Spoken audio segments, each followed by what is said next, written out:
This is Amanda Bernard. She is the head of product design at Honeycomb. And she says that AI is the most exciting innovation in design since she started in this career many years ago. And that's saying something because as a product designer, she has reasons to be hesitant. At Honeycomb, we care a lot about our product UI. Honeycomb is an observability platform, and so we take in a bunch of data, and then we have to present that data in ways that are comprehensible so people can figure out what's happening in their software. That's really hard, which is why we hire great designers like Amanda.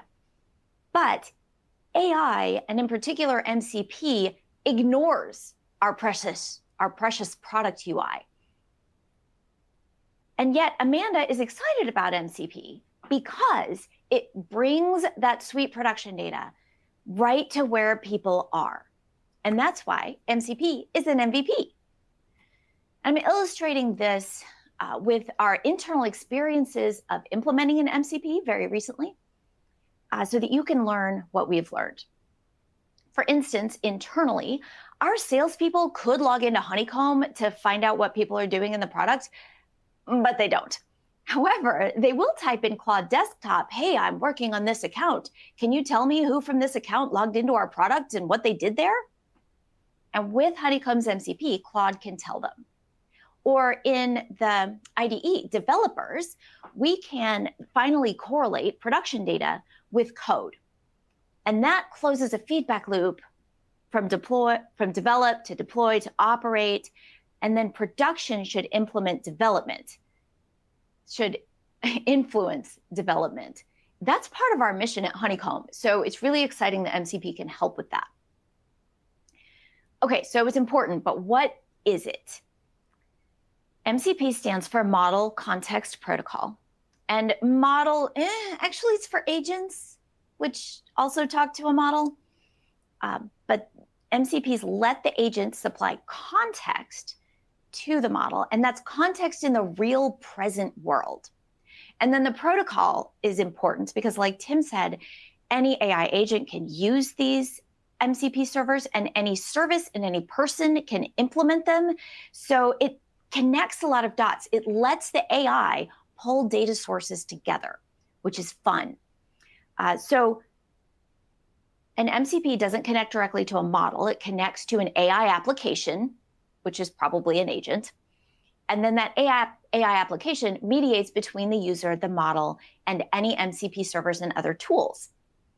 Like I can hook up Claude Desktop to Honeycomb and Asana and some Google integrations. And all of these tools give it fingers to like rifle through my tasks and even do things like make appointments. So it gives the model new powers in the real world, more useful than just chat. So I can ask Claude in this case, hey, what should I work on next? Check Google Calendar, check my tasks, and look for any production emergencies. And it can do that with all these MCPs. Or in my IDE, it could be Claude Code doing this, and or Claude Code hooking up to Honeycomb and various other places. But Claude Code has access to my file system, so I can ask it to run some manual tests in the browser, and it can use the Playwright MCP for that. Or here we go. I can ask it which endpoint is slowest in production, take me to that code, and it can do both of these things and bring them together. Yeah. Another one we really like is the Figma MCP, because it takes our beautiful product designs that Amanda's team creates and makes them available to the agent at development time. So it includes things like the variables that each different color is named and the number of pixels between components. This beats the snot out of pasting in a screenshot and hoping the agent can interpret it. Highly recommend. Okay, so when you look at it like this, you might say, okay, so MCP is just a software API. Look at those arrows connecting two pieces of software. And then it's different. It's different because with a software API, we have very deterministic software. And it expects, like classical software, that you can predict what it's going to do by reading the code. it expects something particular to come back from that API and particular parameters to send. And to change that is a production that goes through documentation and a bunch of emails and deprecation and human beings to get code updated. That's a big pain. Whereas with MCP, I mean, yeah, there's some JSON wrapper a little bit, but most of what the MCP sends is text that's going to be interpreted by an LLM. And if that text looks completely different than what it looked like yesterday, that LLM does not care because every conversation is new. That gives us an amazing amount of flexibility, and it's very different. So you might look at this and say, oh, it's a text-based UI. Not the same thing. Because if you have like a CLI or something that's a text-based UI for humans, those humans used it yesterday and they want it to be the same. They also wanted to do exactly what they told it and nothing else. Now you can look at this as a UI if you think of the models themselves as the users. So I need my MCP to return responses that ChatGPT 4 and 5 can understand, that works with Claude Haiku and Claude Sonnet and Olama. And so I can test that. And also, these like dozen users that I have for this interface are thrilled to sit down and help me test it and give me their mostly too complementary opinions all day long. So we have unprecedented ability to change this interface and to test it. And that's because the MCP is its own living documentation. And I'll show you what I mean by that. Let's get into a very high level overview of the protocol. Okay, so when we connect an MCP server to an AI application, the agent or whatever spins up a little MCP client module or process to connect to the MCP server. Now, this client is deterministic code. It can be tested, and it has the possibility of ever being secure, which is useful when we do authorization. So when we do the OAuth dance, and then as a user, it like pops open in my browser, and I can log into Honeycomb and authorize the agent to act on my behalf. And then those credentials are secure. They don't go to the LLM. And then next, the client says, hey, what you got for me? And the MCP server says, oh, I got some prompts. I got some tools. And there's a couple other things, but tools are what matter. Tools are the fingers. And then we also give it some instructions on how to use those tools. And these instructions are going to be interpreted by the LLM. So this is one piece of living documentation. We get to say, hey, when you use this MCP, you want to call get workspace context, and then get some data sets, get some columns, and then run some queries. And then after it gets those instructions, it's like, oh, hey, you said you had some tools for me. What do you have? And the server supplies the entire list and complete definitions of all the tools it offers, which can be too many. I'm looking at you, Asana.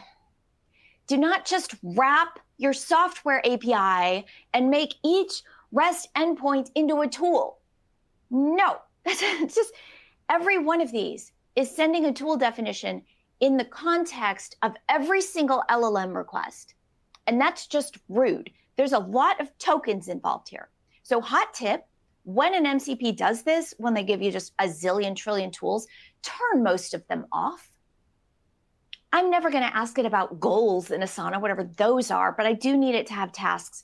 The less you can send to the LLM with every request, the smarter it's going to be, and the more able to focus on what the user wants.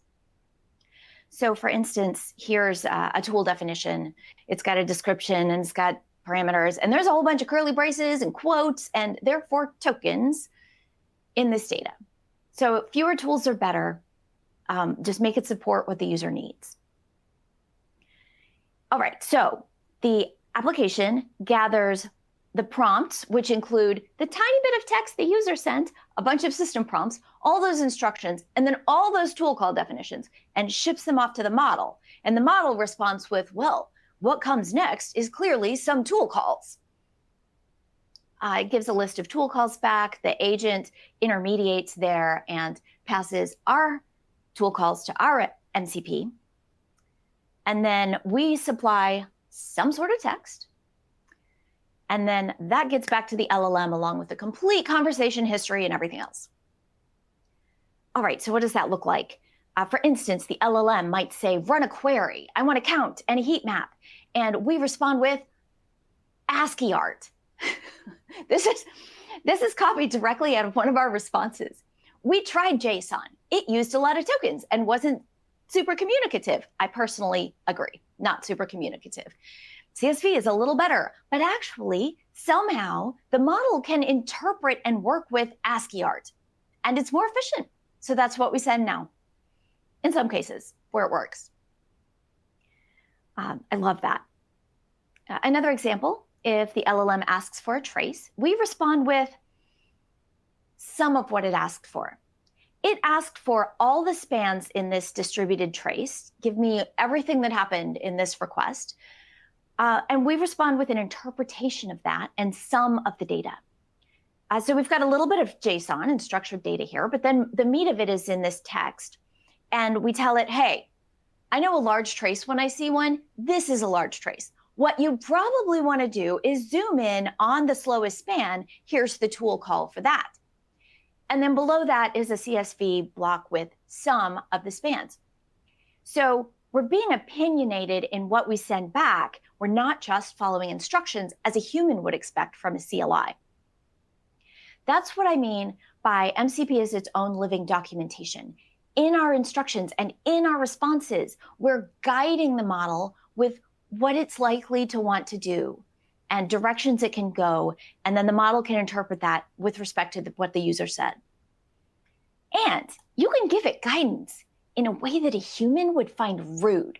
You can be bossy with these LLMs, and yeah, don't do that to people. It's annoying, but it's very communicative and effective. So MCP is really a third interface. It is not a human UI, and it is not a software API. It's something else. Agents are something else, and that makes it fun.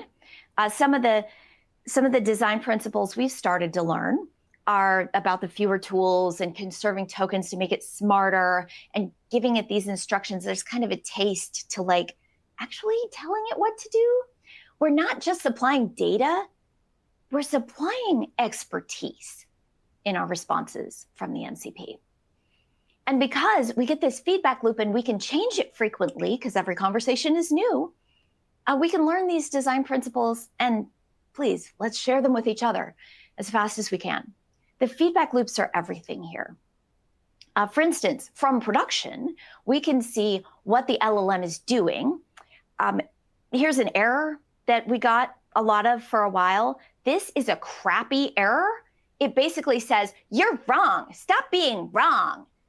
No, that's not useful. The model doesn't know what operators are valid. We do, and we should tell it.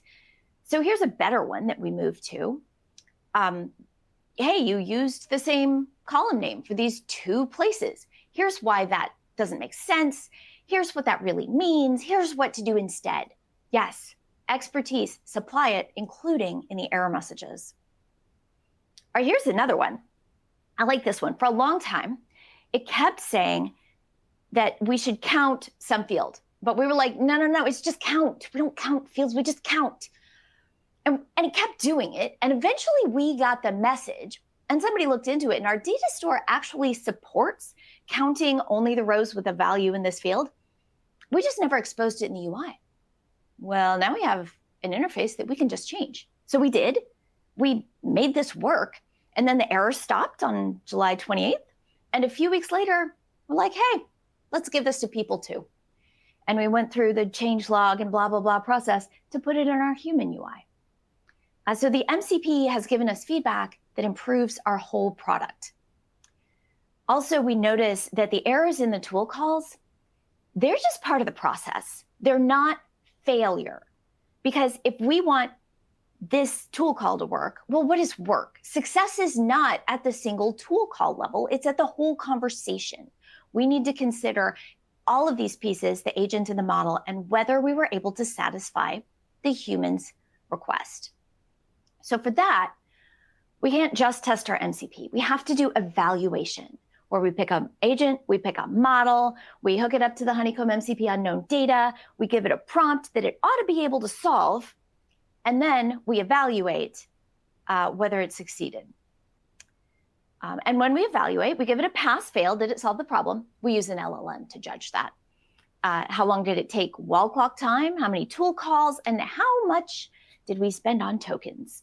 And those are things that we can hope to improve over time. So this is a trace of our evaluations. We send it 5 or 6 different prompts and try things and then judge them with an LLM. And we run this nightly. We can run it with different agents and models if we want. And of course, we keep an eye on production, look for actual HTTP failures in our tool calls, which would be bad, and check out our error messages. But this evaluation is super important. As Morgante points out, if our evaluation was good enough, we wouldn't need to write the software. We could have the AI do it and respond to its own feedback loop. We're not there yet, not even close. Okay, so MCP is great.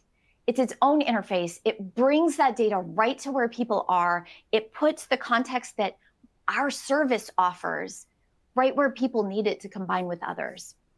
And we get to be bossy, and that's fun. And those feedback loops are critical. Back to this quote. If AI is like the most innovative thing in design, then to use it well, we have to innovate in how we do design.